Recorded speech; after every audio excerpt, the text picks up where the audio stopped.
สู่ครูลาวได้บากบันถ่ายทอดและแบ่งปันความรู้หอบทุกด้านที่มีให้แก่นักเรียน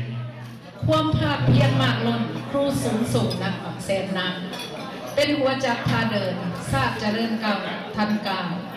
สมสื่อครูลาวตั้งคณะน้ำที่องอาจเป็นพ่อพิมพ์แม่พิมพ์ของศาสตร์ที่เก่งกล้ารักษาไว้สื่อลาวประเทศชาติจะก้าวสู่ความหงเรืองสีต้องมีครูเป็นหลักหักศาสตร์ภาษาเข้าถึงแม้เฮาจะไกลบ้านทุ่มฐานเดินดินกำเนิดนำใจครูแสนประเสริฐยับห่วงความก้าวหน้าเยาวชนน้อยผู้อยู่คืนนี้สมาคมครูลาวร่วมจิตใจสานตั้งพลังแห่งสามัคคีจัดให้มีงานฉลองซึ่งทรงเสยหอสืบทอดคองข้าวกี้วรรณคดีลาวที่รำคาญบทฟ้อนอ่อนลีลาลูกหลานลาวสืบต่อไว้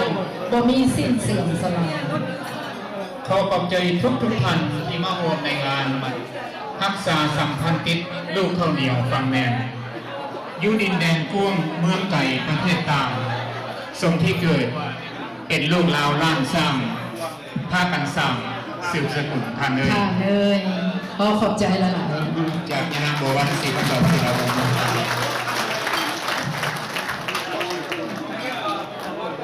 ขอขอบใจหลายอันนี้ก็เป็นตัวอย่างอันหนึ่งให้แก่ลูกหลานเนาะ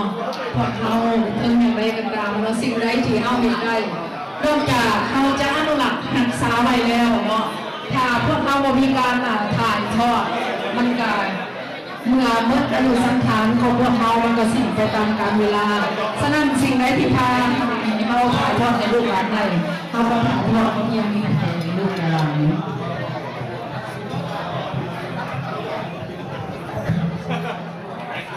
ท่านผู้มีเกียรติเนาะทางบ้านเกิดมามองยาวเรื่อง40 ปีอยู่ดีมาท่านประเทศนอกเกี่ยวกับต้นปีพศ76เพราะฉะนั้นการพบว่ากันในครั้งนี้ก็ขอใจนำสังคมว่าเราเป็นการเองการมาคือกับเจ้าปฏิทินพ่อที่แม่ก็ถูกกันถูกเราคนเราไม่อยากมีเส้นเส้นต่อไปสมาคมครอบครัวเราคณะกรรมการทุกจุดผ่านยินดีต้อนรับจะขอแนะนำทุกจุดผ่านเนาะเพื่อก็ได้ทุกทางแต่ว่าในแต่ละเขตที่ว่าเดียวไม่เนาะ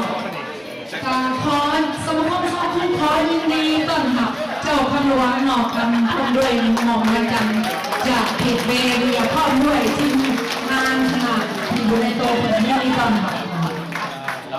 ต่อไปขอยินดีต้อนรับยันหลวงสูงทวงพร้อมด้วยภรรยาที่เดินทางมาจากทางไกลเสนอตัวในลุงเพราะทุกทางอยู่ในโต๊ะขอเสนอนอกประธานสมาคมลาวเดเรียทานแพงเที่ยวราชสุดของเดือนภรรยาเสนอยินดีต้อนรับทานมุพันธ์บุญญาสิริพร้อมด้วยภรรยา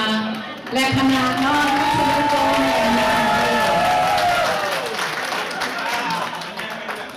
ขอเสนอท่านบุญศรีวิรศักดิ์ประธานส่วนกลางลาวล้านสร้างพร้อมด้วยภรรยายินดีต้อนรับยินดีต้อนรับท่านคำมณีมัคควงศ์ศรีประธานสภาหน่วยการจากวันลาวรัตนามพร้อมด้วยภรรยา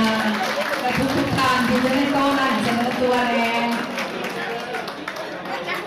ในทางกำไส้ไม่ของเจ้านอนยานางบัววันศรีดาวงศ์ประธานสมาคมสตรีลาวเดเรียพร้อมด้วยคณะใหญ่เดินทางมาจากเมืองริชมอนด์เจ้าขอขอบใจเมื่อนี้ก็ถือเป็นเกียรติเนาะคณะประธานห่วงกันไม่ได้มาห่วงสำหรับการพระเจ้าเองเมื่อนี้ใส่หมวกครูได้ใส่หมวกครูได้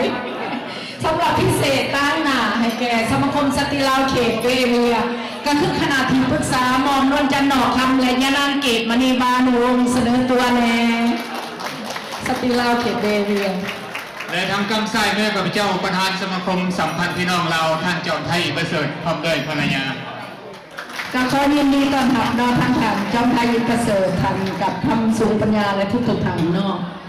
ก็ยินดีต้อนรับเมื่อทุกท่านที่มาห่วงอยู่ใน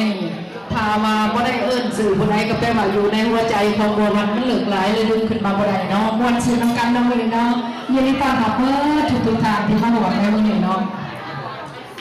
และเฉพาะครูที่ว่าเป็นครูอาจารย์ผ่านมาก็ดีเนาะบางคนนั้นมาถึงอเมริกาในเยาว์วัยเพราะฉะนั้นยอมมีความรู้สึกที่ได้ผ่านการศึกษาบางคนจบปริญญาเอกเนาะนำยตนาข้าพเจ้าดีพร้อมโดยครอบครัวทั้งลูก2 คนดร.ภูมิสัญญวงศ์ซึ่งท่านจบปริญญาเอกบาง3 ปีหลังเนาะเป็นคณะศึกษาเมืองโรงแรมปริญญาเป็นคณะศึกษาของเขตเมืองเมืองสักเกิล ยินดีต้อนรับทางดร.ภูมิสัญญวงศ์จากศูนย์การศึกษาและอินเตอร์เนชั่นแนลลาวนิวเยียร์ก็เป็นผู้หนึ่งเนาะที่ว่านุ่มน้อยแล้วก็ก้าวหน้าแล้วก็มีความหักษาทางหิของประเพณีของเราเฮาในการขอหนุนกำลังใจสำหรับรายการต่อไปแม่การเปิดระบบหอบปฐมฤกษ์ซึ่งจะนำพาโดยคณะกรรมการ